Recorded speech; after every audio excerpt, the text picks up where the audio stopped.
తదుపరి రాశి కర్కాటక రాశి. ఈ రాశి వారికి వ్యాపారంలో విజయాలు, పెట్టుబడుల్లో మంచి లాభాలు వచ్చేటట్టు గోచరిస్తోంది.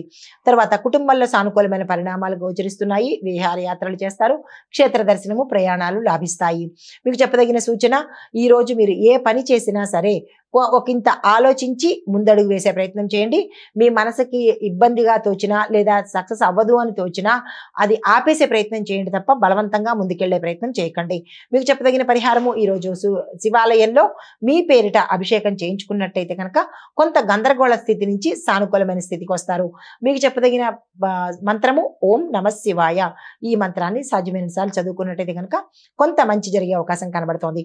తదుపరి రాశి సింహరాశి. ఈ రాశి వారి యొక్క ఫలితాలు: ఆర్థిక లాభాలు, కుటుంబంలో సంతోషము, శుభకార్యాలకు సూచన, స్థిరచరాస్తులు కలిసి వచ్చేటట్టుగా గోచరిస్తోంది. మీకు చెప్పదగిన సూచన, అంటే మీరు ఏదైనా ఖర్చులు పెట్టేటప్పుడు కానీ, ఏదైనా మాట్లాడేటప్పుడు కానీ, ఏదైనా నిర్ణయం తీసుకునేటప్పుడు కానీ ఈ విషయంలో కొంత జాగ్రత్తలు తీసుకోండి.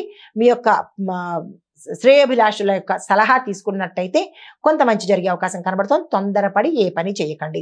అయితే పరిహారంగా ఈరోజు సూర్యారాధన చేయడంతో పాటు సూర్యుడికి సంబంధించినటువంటి ఏదైనా పూజ కానీ లేదా జపం కానీ మీ అంతటా మీరు చేసుకున్నా లేదా చేయించుకున్నా మంచి ఫలితాలు పొందుతారు. మీకు చెప్పదగిన మంత్రము ఓం హ్రీం సూర్యాయ నమః. ఈ మంత్రాన్ని సాధ్యమైనన్ని సార్లు చదువుకున్నట్టయితే కనుక మంచి ఫలితాలు పొందుతారు.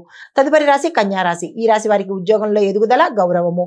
సూచనలు ఏంటంటే కనుక స్నేహితుల యొక్క సలహాలు వినడం చాలా మంచిది.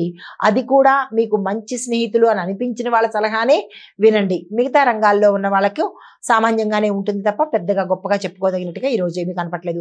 ప్రయాణాల్లోనూ ఆరోగ్యంలోనూ జాగ్రత్తలు తీసుకోండి. మీకు చెప్పదగిన పరిహారము విష్ణు పూజ చేయడంతో పాటు విష్ణు సంబంధిత ఆలయ దర్శనం చేసుకున్నట్టయితే కనుక సానుకూలమైన ఫలితాలు పొందుతారు. మీకు చెప్పదగిన మంత్రము ఓం నమో నారాయణాయ నమః.